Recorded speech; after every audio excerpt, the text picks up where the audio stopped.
What if the United States of America was actually never meant to survive its own birth? We often look back at our victory in the Revolution as a clean, glorious triumph, but the real story is much more terrifying.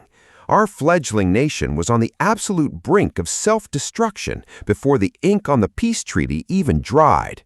What truly happens to a people when a brutal war is won, but the hard-fought peace solves almost nothing? How did 13 independent, highly suspicious states, deeply divided by local interests, geography, and raw ambition, choose to form a single nation in the first place? Why did brothers in arms who had just bled together turn on each other almost overnight? And how close did this bold new republic actually come to collapsing before it could truly begin? To grasp the full, gripping story of how America was forged, we have to go back to the incredibly fragile and dangerous aftermath of our victory. Our journey begins on March 15, 1783, when General George Washington stood before his men in Newburgh, New York. His officers were on the very edge of open rebellion. The Continental soldiers had fought for years without pay, and now the pensions they had been promised by Congress were being thrown into serious doubt. These battle-hardened veterans were ready to overthrow the fledgling American political system before it could even have a chance to breathe.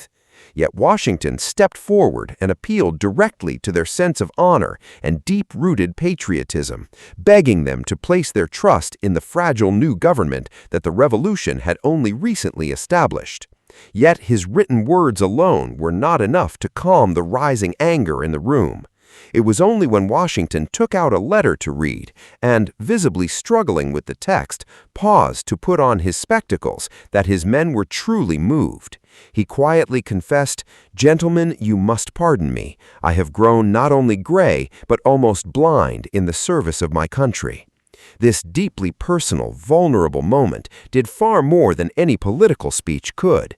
It instantly melted their anger, restored their loyalty, and saved the peace. While the war was officially won, the challenge of building a lasting nation from the ashes of empire was just beginning. At the time, in 1783, the newly born United States operated under its very first Constitution, the Articles of Confederation. This initial system created a highly decentralized federal government consisting of a single-chambered Congress. This weak Congress had the nominal power to declare war, manage foreign diplomacy, and handle relations with Native American tribes, but virtually nothing else. The real power rested entirely with the individual states, which maintained complete control over their own trade, commerce, and tax policies. In this system, there was absolutely no place for a king, nor was there any executive office resembling a president. General Washington was acutely aware of this structural weakness. As the most beloved figure in America, possessing total control of the military, he could easily have swept away this fragile civilian government and established himself as a military dictator, just as countless conquering heroes had done throughout world history. Instead, in December of 1783, Washington rode into Annapolis, Maryland, where Congress was temporarily meeting, and voluntarily resigned his military commission. Standing before the delegates, he declared that having completed the task assigned to him, he was retiring from the great stage of public action. He bid an affectionate farewell to the governing body under whose orders he had served for so long, offering his commission back and taking his leave of public life.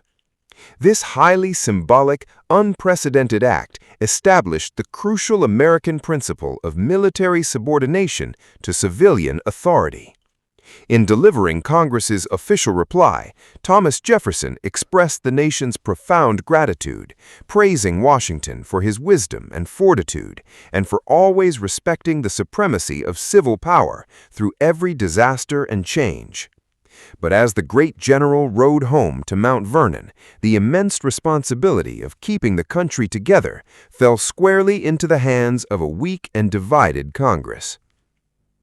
It quickly became painfully clear that this decentralized Congress was wholly inadequate for the massive challenges facing the young nation. The most immediate and terrifying crisis was economic. The United States was drowning in an enormous war debt of approximately $77 million. This included $40 million in domestic debt owed to American citizens and $12 million owed to foreign allies like France and the Netherlands, with the rest distributed among the individual states. However, because the Articles of Confederation denied Congress the power to enforce taxes or regulate trade, it was left completely bankrupt. When Congress desperately attempted to pass a modest tax on imported goods, which required the unanimous consent of all 13 states, New York, Pennsylvania, and Rhode Island blocked the measure, leaving the federal government completely unable to meet its financial obligations. Across the country, the economy fell into a deep depression. Vital pre-war trade routes with Great Britain and the British West Indies were cut off, and local economies, particularly in New England, struggled to recover. Unsurprisingly, the individual states were highly reluctant to send their own limited tax revenues to support a weak federal government.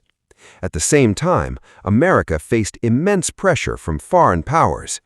Despite the peace treaty, Great Britain maintained a powerful economic grip on the region and refused to evacuate several strategic military forts in the Northwest Territory. These British outposts effectively blocked American settlers and traders from moving into the interior, while British policies shut out American merchants from the lucrative ports of the Caribbean. Spain was equally hostile, completely shutting down American navigation rights along the vital Mississippi River, an issue that American diplomats tried and failed to resolve in 1786. Even America's wartime ally, France, was growing deeply frustrated with the young republic's inability to pay the interest on its massive war debts. Every major European power seemed to treat America with contempt, leading Founding Father John Jay to lament that America had become nothing more than the sport of European politics. For a country born in a rebellion against royal tyranny, there was deep-seated skepticism towards any form of centralized authority, and the states fiercely guarded their local independence. Impotence, uncertainty, and deep pessimism became the defining features of post-war American life. Despite these overwhelming failures, Congress did manage one monumental success during these difficult early years: the organization and settlement of the vast Western territories. The unorganized lands in the Northwest, which would eventually become the states of Ohio, Indiana, Illinois, Michigan, Wisconsin, and parts of Minnesota, desperately needed a system of orderly management. With thousands of eager settlers already pushing westward to claim land, Congress stepped in to establish laws for future growth and governance. Thomas Jefferson pioneered this effort, helping to draft the Northwest Ordinances of 1784 and 1787, which laid down strict and highly organized rules for these new frontier societies. Under this system, the land was divided into square townships measuring 6 miles on each side, which were then subdivided into 36 individual sections of 640 acres each. To ensure the long-term health of these communities, Section 16 of every single township was strictly reserved for the support of public schools, while other sections were either set aside for federal use or sold directly to settlers for a minimum of $1 per acre. While Jefferson had initially hoped to give this western land to independent freeholders at no cost, the federal government's dire financial crisis forced them to demand payment to help pay down the national debt. Crucially, the ordinances also established a clear path to statehood.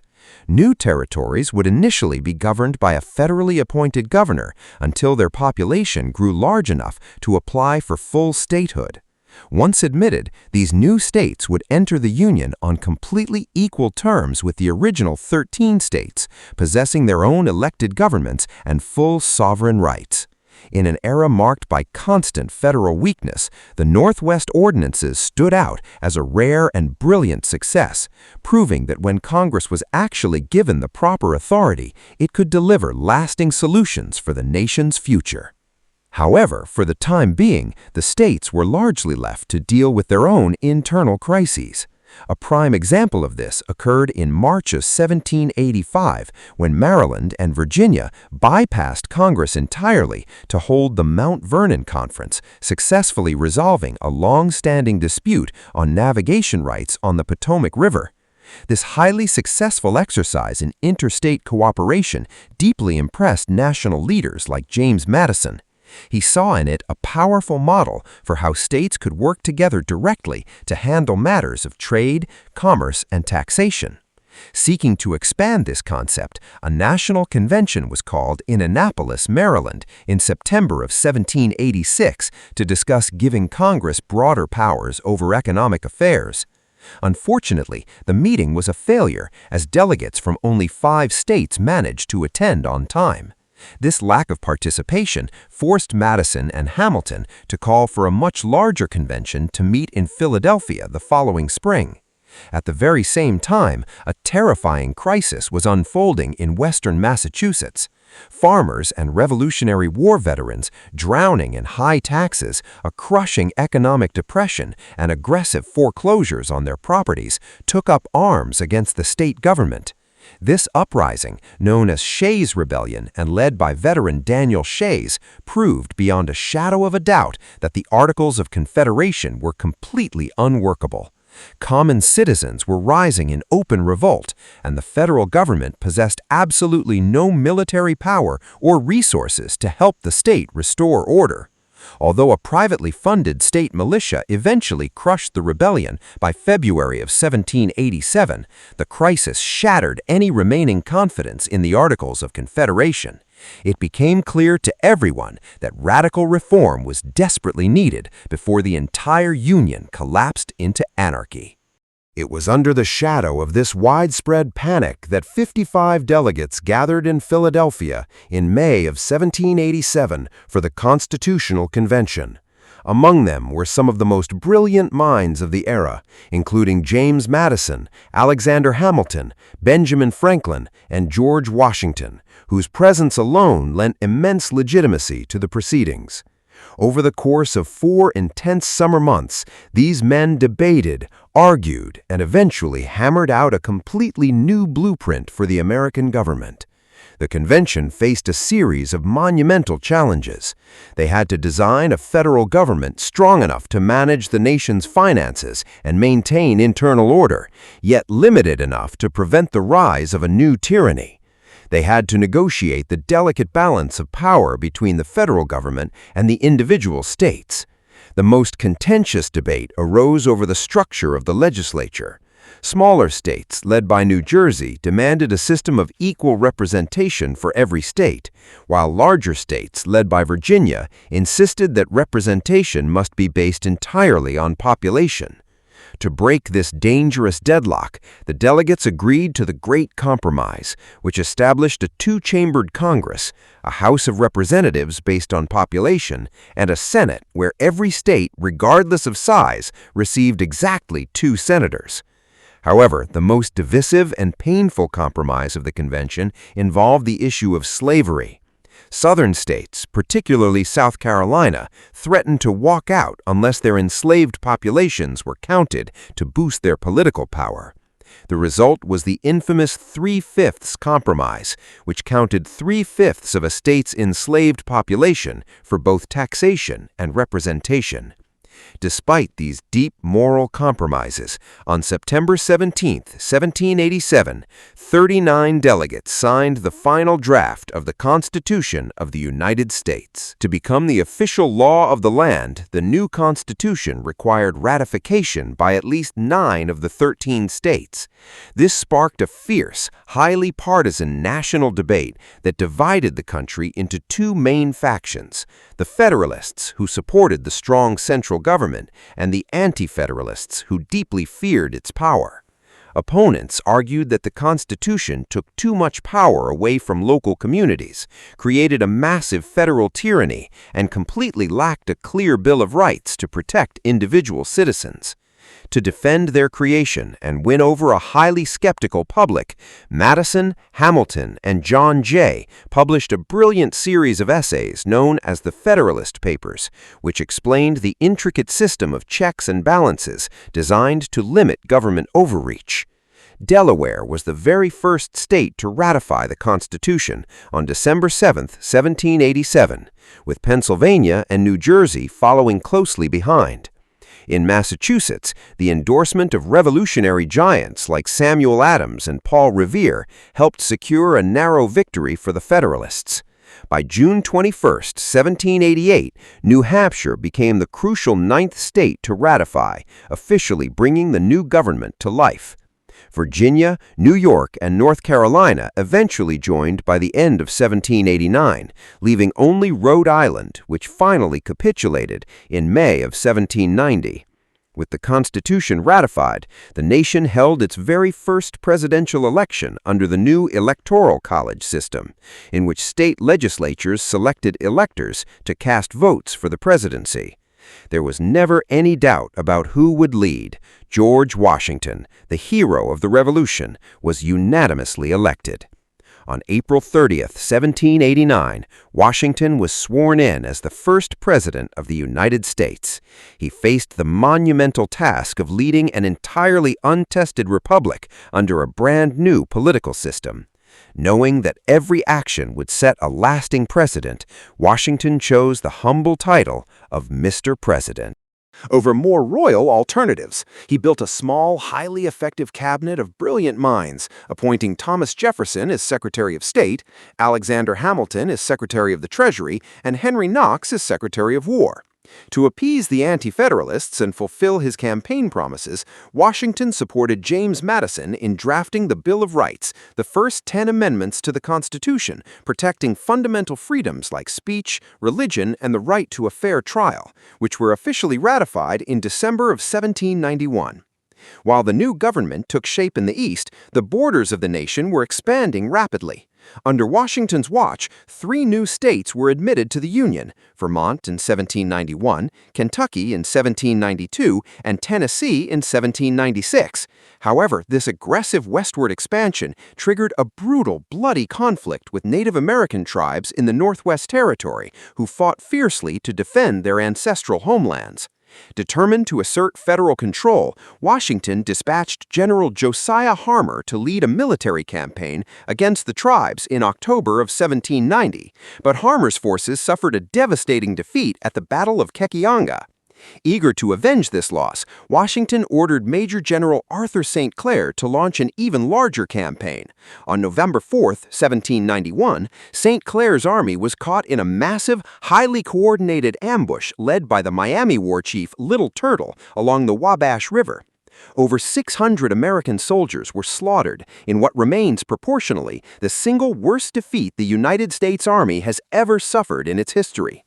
This terrifying military disaster prompted Congress to launch its very first official investigation of the executive branch and led directly to the passage of the Militia Acts, which gave the president the power to forcibly enroll all fighting-age men into state militias to defend the borders. At the very same time, a bitter ideological war was erupting within Washington's own cabinet. Hamilton envisioned a highly centralized, modern industrial economy with a strong federal government and a national bank, while Jefferson dreamed of a decentralized agrarian republic of independent small farmers. In 1789, Hamilton's supporters formed the Federalist Party, and in 1791, Jefferson and Madison countered by creating the Democratic-Republican Party. Washington watched in deep dismay as the hard-won unity of the Revolution dissolved into bitter partisan warfare. The political divide deepened even further when Hamilton implemented a controversial tax on whiskey in 1791 to help fund the national debt. For rural Western farmers, whiskey was a primary currency and a key part of their livelihood, and they absolutely hated the tax. By 1794, this resentment exploded into open violence of the Whiskey Rebellion in western Pennsylvania, with armed rebels attacking federal tax collectors. Determined to prove that the new federal government was strong enough to enforce its laws, Washington used his authority under the Militia Acts to mobilize a massive force of 13,000 men. Personally leading the troops into the field, Washington marched into Pennsylvania, and the rebel forces quickly dispersed without a major battle. This overwhelming display of military power successfully proved that the new federal government was no longer the weak, helpless entity of the Confederation era. Around the same time, the U.S. finally secured a major military victory against native forces in the Northwest at the Battle of Fallen Timbers, leading to the Treaty of Greenville in 1795. But as domestic peace returned, foreign crises threatened to drag the young republic into a global conflict. When the French Revolution erupted in 1789, Jefferson's Republicans cheered it as a victory for global liberty, while Hamilton's Federalists feared it as a bloodthirsty, chaotic nightmare. When France went to war with Great Britain in 1792, France demanded American aid under their 1778 treaty. Jefferson argued that America had a moral obligation to stand with France, but Washington, knowing that war with Great Britain would bankrupt the nation and destroy its trade-dependent economy, issued the Neutrality Proclamation of 1793. To ease tensions, the administration negotiated the Jay Treaty with Great Britain in 1794 and Pinckney's Treaty with Spain in 1795. As Washington's second term ended, he chose to step down, cementing the sacred tradition of the two-term limit and leaving a warning to future generations about the dangers of political parties and foreign entanglements. The election of 1796 was a bitter, deeply partisan battle that pitted John Adams against Thomas Jefferson. Under the rules of the time, Adams won the presidency, and his rival Jefferson became his vice president. Adams's presidency was constantly overshadowed by Washington's legacy, and he struggled to lead a divided cabinet and country. To make matters worse, relations with France collapsed completely. Furious over the Jay Treaty, the French began aggressively attacking and seizing American merchant ships. Seeking to avoid a full-scale war, Adams sent a diplomatic mission to Paris in late 1797, but they were met with absolute humiliation. 3 French agents, later identified only as X, Y, and Z, demanded a massive bribe of $250,000 and a multi-million-dollar loan just to begin negotiations. When Adams finally released the declassified documents of this XYZ affair to the public, the American people were outraged. Pro-French sentiment evaporated overnight, and the nation was plunged into an undeclared quasi-war at sea with France. Taking advantage of the anti-French hysteria, the Federalist-dominated Congress passed the highly controversial Alien and Sedition Acts of 1798. These laws allowed the government to deport immigrants without trial and made it a crime to criticize the president or Congress. It was a direct assault on the First Amendment, and the Adams's government used it to arrest and imprison 25 journalists, publishers, and political opponents, turning men like Vermont Congressman Matthew Lyon into folk heroes. The public backlash against the Sedition Act was massive. Jefferson and Madison secretly drafted the Kentucky and Virginia resolutions, arguing that states had the right to nullify unconstitutional federal laws. By the time of the 1800 election, the country was more divided than ever before. Federalist and Republican newspapers launched a brutal war of words, with Federalists calling Jefferson an atheist traitor and Republicans mocking Adams as his rotundity. Jefferson won the election, but a bizarre electoral tie with his running mate Aaron Burr threw the decision to the House of Representatives. It was Alexander Hamilton who ultimately broke the tie, convincing delegates that although he disliked Jefferson, he despised Burr even more. On March 4, 1801, the peaceful transfer of power from the Federalists to the Democratic Republicans occurred, a transition of power that few believed was possible. But before leaving office, Adams had stacked the judiciary with his own Federalist supporters, creating the Midnight Judges. When Jefferson took office, he ordered his Secretary of State, James Madison, to withhold the commissions for these judges, leading to the landmark Supreme Court case, Marbury versus Madison. In 1803, Chief Justice John Marshall issued a brilliant ruling. While agreeing that Marbury was entitled to his commission, Marshall declared that the law allowing Marbury to bring the case directly to the Supreme Court was unconstitutional, establishing the monumental power of judicial review and cementing the Supreme Court's right to strike down any federal law. Jefferson's America was a nation of explosive growth and energy, with the 1800 census recording a population of 5.3 million people. To defend American commerce from the Barbary pirates of North Africa, Jefferson sent U.S. Navy warships and Marines to the Mediterranean, launching the First Barbary War. But the defining moment of Jefferson's presidency came in 1803. Napoleon Bonaparte, desperate for cash to fund his European wars and realizing that France could not defend its American territories after losing Haiti to a massive slave revolt, offered to sell the entire Louisiana territory to the United States. For just $15 million, America acquired 820,000 square miles of land, doubling the size of the country overnight for about 3 cents an acre. Jefferson faced a deep philosophical crisis. As a strict constructionist, he believed the Constitution gave him no authority to purchase land. Yet the opportunity to secure a vast empire of liberty for generations of American farmers was too great to pass up. On April 30, 1803, the treaty was signed, forever transforming the United States from a coastal republic into a continental superpower. In just 20 short years, the fragile union that had almost torn itself apart in 1783 had survived internal rebellions, partisan warfare, and foreign crises to emerge as a massive, confident, and unstoppable force on the global stage, marching resolutely into its destiny. This video was very interesting to work on. If you enjoyed as much as we did, hit the like button right now and click the bell before you leave so you don't miss the next time we uncover history mysteries. See you next time.